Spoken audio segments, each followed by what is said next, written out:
दोस्तों नमस्कार, राम राम, वंदे मातरम। कैसे हैं सभी आप? आशा करते हैं कि कुशल मंगल होंगे। तो प्यारे विद्यार्थियों, आज हम कक्षा 9 की हिंदी की पाठ्य पुस्तक क्षितिज के काव्य खंड का अध्याय 1 कबीर पढ़ने जा रहे हैं। तो प्यारे विद्यार्थियों, पहले हम इनके व्यक्तित्व के बारे में जानेंगे, कृतित्व के बारे में जानेंगे, फिर उसके बाद यहाँ कबीर के कुछ पद दिए गए हैं, कुछ साखियाँ दी गई है, उनका वाचन करेंगे और साथ में उनका सरलार्थ और भावार्थ ग्रहण करेंगे। तो चलिए विद्यार्थियों, करते हैं प्रारंभ।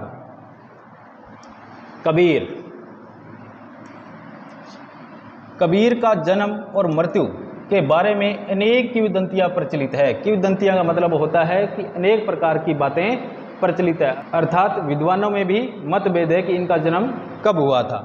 चलिए आगे चलते हैं। कहा जाता है कि सन 1398 में काशी में उनका जन्म हुआ था। कब हुआ था? सन 1398 ईस्वी में काशी में इनका जन्म हुआ। वर्तमान में काशी को क्या कहते हैं? वाराणसी कहते हैं। सन 1518 के आसपास मगहर में देहांत हो गया। मगहर में, अर्थात मगहर कहाँ है? मगहर काशी में उनका क्या हो गया? देहांत हो गया। चलिए आगे चलते हैं। कबीर ने विधिवत शिक्षा नहीं पाई थी, अर्थात कहने का मतलब यह है कि जैसे आप अध्ययन कर रहे हैं, पहली क्लास, दूसरी क्लास, तीसरी क्लास, ऐसे कबीर ने अध्ययन नहीं किया था, विधिवत रूप से शिक्षा नहीं पाई थी। तो कबीर को ज्ञान कैसे हुआ? देखिए, परंतु सत्संग, पर्यटन तथा अनुभव से उन्होंने ज्ञान प्राप्त किया। अर्थात वो क्या करते थे? देशाटन किया करते थे, अर्थात विविध देशों की यात्राएं करते थे, एक स्थान से दूसरे स्थान पर जाया करते थे। दूसरी बात, सत्संग से। किससे? सत्संग से, अर्थात संतों के पास बैठा करते थे, बुद्धिजीवियों के पास बैठा करते थे और अपने अनुभव के द्वारा, किसके द्वारा? अपने अनुभव के द्वारा ज्ञान प्राप्त किया था। कबीरदास जी के बारे में एक पंक्ति भी फेमस है, कहते हैं कि मसी कागज छुयो नहीं, कलम गही नहीं हाथ। मसी का अर्थ होता है स्याही, और स्याही और कागज को कभी उसने हाथ में नहीं लिया और कलम को कभी उसने छुआ तक नहीं, फिर भी कबीरदास जी को इतना ज्ञान हुआ। चलिए आगे देखिए। भक्तिकालीन निर्गुण संत परंपरा के प्रमुख कवि कबीर की रचनाएं मुख्यतः कबीर ग्रंथावली में संग्रहित है। किस में संग्रहित है? कबीर ग्रंथावली में। ये भक्ति काल के निर्गुण शाखा के प्रमुख कवि माने जाते हैं। चलिए आगे देखते हैं। किंतु कबीर पंथ में उनकी रचनाओं का संग्रह बीजक ही प्रमाणित माना जाता है। अब देखिए, इनकी एक रचना है बीजक। इसका संपादन किसने किया था? कबीर ग्रंथावली का श्याम सुंदर दास ने किया था। और बीजक, उनका एक शिष्य था जिसका नाम था धर्मदास। क्या नाम था? धर्मदास। कहते हैं 1464 में इसने बीजक का क्या किया था? संकलन किया था। किसका किया था? बीजक का संकलन किया था। चलिए, कबीर अत्यंत उदार, निर्भय तथा सद्गृहस्थ संत थे। अर्थात ऐसा नहीं है कि उन्होंने संन्यास धारण कर लिया था, उन्होंने संन्यास धारण नहीं किया था। कबीरदास जी क्या थे? विवाहित थे। और एक मजे की बात सुनो, कबीर के एक पुत्र था जिसका क्या नाम था? कमाल। कमाल। कबीर के पुत्र का क्या नाम था? कमाल। और पुत्री का क्या नाम था? कमाली। क्या नाम था? कमाली। पुत्र का नाम था कमाल और पुत्री का नाम था कमाली। और पत्नी का नाम सुनोगे तो आप अचरज में रह जाओगे। पत्नी का नाम था, प्यारे बच्चों, लोई। क्या नाम था? लोई। पत्नी का नाम लोई, पुत्र का नाम कमाल और पुत्री का नाम कमाली। चलिए आगे देखते हैं। राम और रहीम की एकता में विश्वास रखने वाले कबीर ने ईश्वर के नाम पर चलने वाले हर तरह के पाखंड, भेदभाव और कर्मकांड का खंडन किया। अब देखिए, राम और रहीम, अर्थात वो हिंदू, मुसलमान, खुदा, राम, रहीम, इन सब में भेदभाव नहीं किया करते थे। उनका मानना था कि ईश्वर एक है और वो घट घट में निवास करता है। ईश्वर के नाम पर जो लोग पाखंड फैलाते हैं, कर्मकांड करते हैं, आडंबर रचते हैं, उनका कबीरदास जी ने क्या किया? विरोध किया। चलिए आगे देखते हैं। उन्होंने अपने काव्य में धार्मिक और सामाजिक भेदभाव से युक्त मनुष्य की कल्पना की थी। अर्थात उन्होंने जो काव्य रचा था, कबीरदास जी कहते हैं कि मैंने जो काव्य रचा है उसमें मैंने ऐसे व्यक्तियों की कल्पना की है जो सामाजिक भेदभाव से परे हो, अर्थात छुआछूत की भावना उसमें बिल्कुल ना हो। आगे देखिए।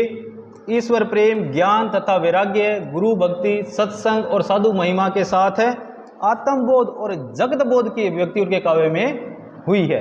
अब देखिए उनके काव्य में ईश्वर प्रेम, ज्ञान तथा वैराग्य, गुरु भक्ति, सत्संग, साधु महिमा के साथ साथ आत्मबोध और जगत बोध की भी अभिव्यक्ति हुई है। किनके काव्य में हुई है? कबीर के काव्य में हुई है।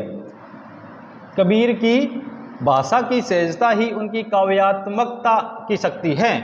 कहने का आशय यह है कि वो अपनी बात को दो टुक शब्दों में कह दिया करते थे, अर्थात कोई भी लंबी चौड़ी बात है, कितनी भी लंबी चौड़ी बात है, उसे व्यक्ति के सामने रख दिया करते थे और सामने वाला उस बात को समझ भी जाता था।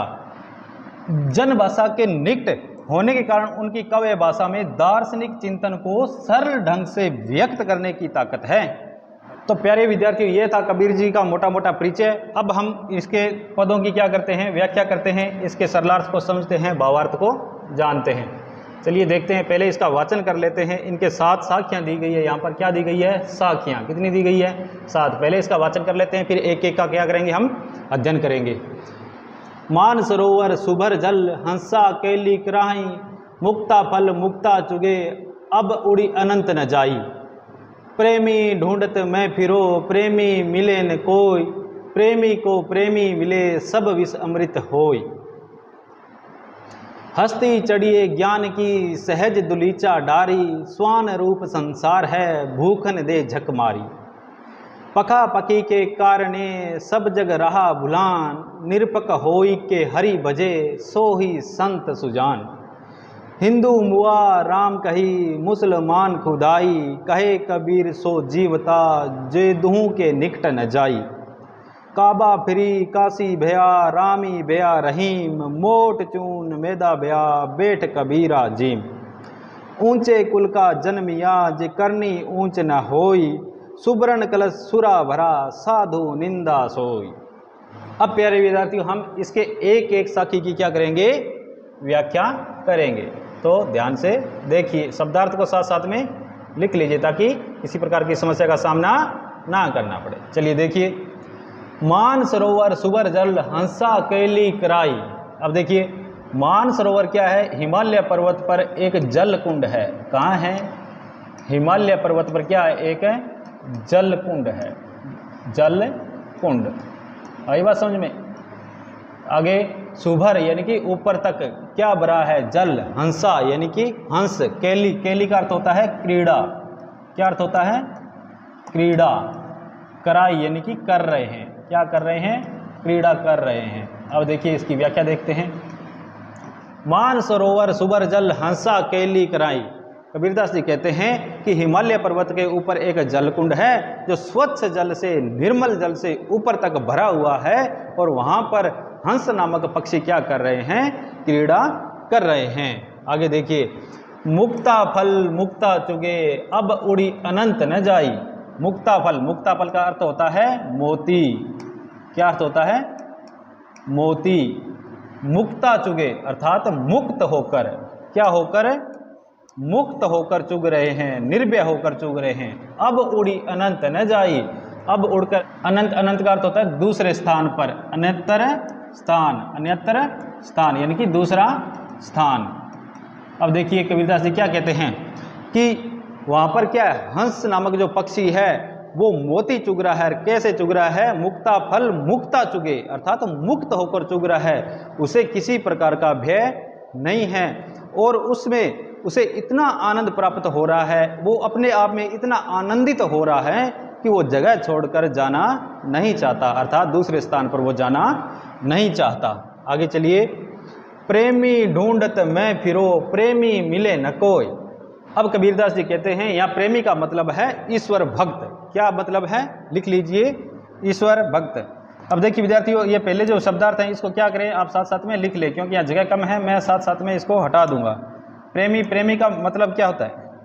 प्रेमी, प्रेमी का मतलब क्या होता है? यहाँ पर ईश्वर भक्त, ईश्वर भक्त। अब देखो, ईश्वर भक्त, कबीरदास जी कहते हैं कि प्रेमी ढूंढत मैं फिरो। कबीरदास जी कहते हैं कि मैं ईश्वर के भक्त को ढूंढते हुए फिर रहा हूँ, घूम रहा हूँ। प्रेमी मिले न कोई, मुझे कोई सच्चा ईश्वर भक्त नहीं मिल रहा है। मैं सच्चे ईश्वर भक्त की तलाश कर रहा हूँ और मुझे सच्चा ईश्वर भक्त नहीं मिल रहा है। प्रेमी को प्रेमी मिले, सब विष अमृत होय। विष का अर्थ यहाँ पर है अवगुण।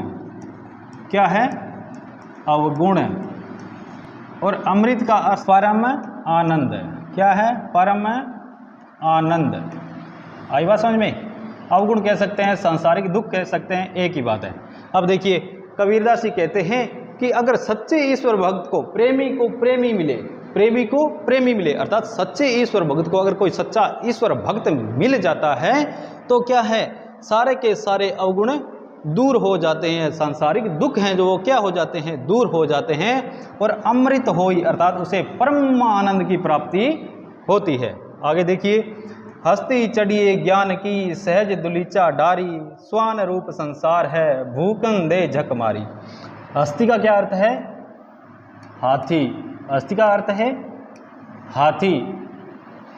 चढ़िए ज्ञान को सहज दुलीचा, दुलीचा का अर्थ होता है गलीचा। क्या अर्थ होता है? गलीचा। और डारी का अर्थ होता है डालकर, डालकर। अब देखिए कबीरदास जी क्या कहते हैं कि हस्ती चढ़िए ज्ञान की सहज दुलीचा डारी, अर्थात एक सच्चे उपासक को क्या करना चाहिए? ज्ञान रूपी हाथी पर सवार होकर के, हस्ती चढ़िए ज्ञान की यानी कि ज्ञान रूपी हाथी पर सवार होकर के सहज दुलीचा डारी, सहज रूपी समाधि का गलीचा बिछा करके साधना के मार्ग पर आगे बढ़ते रहना चाहिए। संसार के जो द्वेषी लोग हैं उनकी आलोचना की निंदा से व्यक्ति को घबराना नहीं चाहिए। आगे कबीरदास जी क्या कहते हैं? देखिए, स्वान रूप संसार है भूकन दे जकमारी, अर्थात ये संसार किसके समान है? ये संसार तो एक कुत्ते के समान है। जिस प्रकार हाथी चलता जाता है और कुत्ते भौंकते रहते हैं, तो उसी प्रकार साधक को ज्ञान रूपी हाथी पर सवार होकर आगे बढ़ना चाहिए। इस संसार की चिंता नहीं करनी चाहिए। आगे देखिए क्या कहते हैं? पका पकी के कारणे सब जग रहा भुलान, निरपक होई के हरि बजे सोही संत सुजान। अब देखिए शब्दार्थ, पका पकी, पका पकी का अर्थ है पक्ष और विपक्ष, पक्ष और विपक्ष। के कारणे सब जग रहा भुलान, जग का अर्थ है संसार। क्या अर्थ है? संसार। रहा भुलान, भुलान यानी कि भूल गया, भूल गया। किसको भूल गया? ईश्वर को भूल गया। कबीरदास जी कहते हैं कि इस संसार में अनेक ज्ञानी लोग हैं, अनेक ऋषि हैं, अनेक मुनि हैं, अनेक तप करने वाले भी हैं और भक्ति करने वाले भी हैं। ये सभी अपने अपने मत के अनुसार ईश्वर का भजन कीर्तन किया करते हैं और सभी लोग अपने अपने मत का पक्ष लेते हुए दिखाई दे रहे हैं। आगे देखिए कबीरदास जी क्या कहते हैं? निरपक होई के हरि बजे सोई संत सुजान।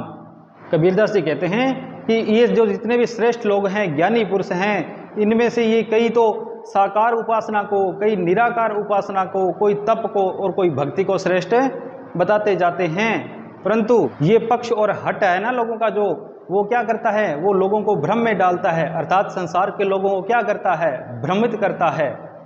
निरपक होई के हरि बजे सोई संत सुजान, अर्थात कबीरदास जी कहते हैं कि निष्पक्ष भाव से जो साधु ईश्वर की सेवा करता है, ईश्वर की उपासना करता है, वो ही संत सुजान है, वो ही सच्चा ज्ञानी है। अपने अपने मत के अनुसार ईश्वर को बांटना या विभाजित करना तर्क संगत नहीं है। आगे देखिए क्या कहते हैं? हिंदू मुआ राम कही मुसलमान खुदाई, कहे कबीर सो जीवता जो दुहु के निकट न जाई। अब देखिए, हिंदू मुआ राम कही, हिंदू मुआ यानी कि हिंदू और मुसलमान आपस में लड़ लड़ के क्या कर रहे हैं? मर रहे हैं। क्या कर रहे हैं? आपस में हिंदू और मुसलमान आपस में लड़कर मर रहे हैं। राम कही, हिंदू राम कहता है, मुसलमान क्या कहता है? खुदा कहता है। कहे कबीर सो जीवता, यानी कि जब तक ये दोनों लोग जिंदा रहते हैं, कौन? हिंदू और मुसलमान, जो दोनों के निकट न जाई, यानी कि राम और खुदा दोनों के निकट नहीं जाते हैं।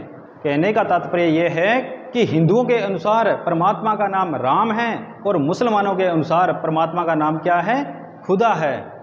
ये संसार में इनका नाम लेकर व्यर्थ ही आपस में लड़ते झगड़ते रहते हैं, बिना काम के ही आपस में लड़ते रहते हैं। कबीरदास जी का मानना है कि ईश्वर दो नहीं हो सकते, ईश्वर एक है, वो भी कण कण में विराजमान है। सच्चा उपासक कौन है कबीर की दृष्टि में? सच्चा उपासक वही है जो ईश्वर को निष्पक्ष भाव से भजता है, अर्थात निष्पक्ष भाव से भगवान की भक्ति करता है, और वही भक्त संसार में जीवित रहता है। अर्थात कहने का तात्पर्य है कि जन्म मरण के चक्कर से मुक्त हो जाता है, यानी कि उस व्यक्ति को क्या प्राप्त हो जाता है, मोक्ष प्राप्त हो जाता है। चलिए आगे देखते हैं। काबा फिरी काशी भया रामी भया रहीम, मोट चून मैदा भया बेटी कबीरा जीम। काबा फिरी काशी भया रामी भया रहीम। अब देखो, काबा मुसलमानों का पवित्र स्थल है और काशी हिंदुओं का पवित्र स्थल है। राम ही भया रहीम, भया का अर्थ है हो गया, भया का अर्थ क्या है, हो गया। राम ही क्या हो गया, रहीम हो गया। मोट, मोट का अर्थ होता है मोटा, मोट, मोट का अर्थ है मोटा। चून का अर्थ है आटा, चून का क्या अर्थ है, आटा।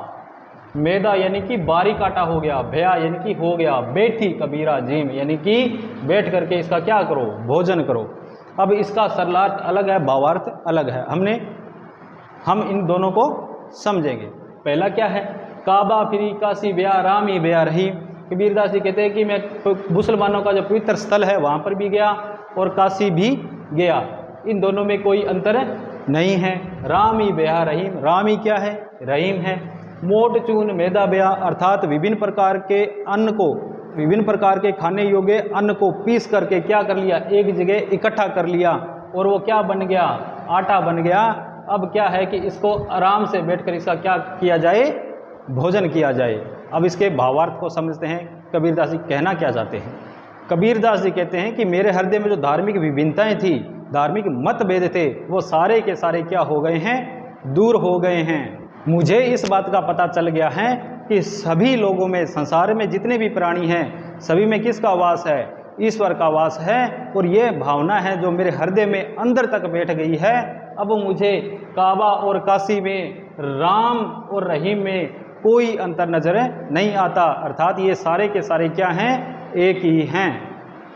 मोट चून मैदा भया बैठ कबीरा जीम, अर्थात सारे मतभेद दूर हो गए हैं और मेरे मन को क्या है, परम आनंद की प्राप्ति हो गई है। मैं अब आनंद अनुभव कर रहा हूँ, सुखी महसूस कर रहा हूँ, मैं अपने आप को प्रफुल्लित महसूस कर रहा हूँ। आगे देखिए, ऊंचे कुल में जन्मिया जे करनी ऊंच न होई, सुब्रन कलश सूरा भरा साधु निंदा सोई। ऊंचे कुल में जन्मिया अर्थात ऊंचे कुल में जन्म लेने के बाद भी, जे करनी ऊंच न होई अर्थात ऊंचे कर्म अर्थात अच्छे कर्म नहीं किए हैं। ऊंचे कुल में जन्म लेने के बाद भी अच्छे कर्म नहीं किए हैं। सुब्रन कलश सूरा भरा, सुब्रन होता है स्वर्ण अर्थात सोना, अर्थात सोना। कलश, कलश का अर्थ है पात्र। सूरा, सूरा का अर्थ है शराब। क्या अर्थ है, शराब। सोने का कलश किससे भरा है, शराब से भरा है। साधु निंदा सोई, सोई यानी कि करता है, साधु उसकी निंदा करता रहता है। अब चलिए इसके भावार्थ को समझते हैं।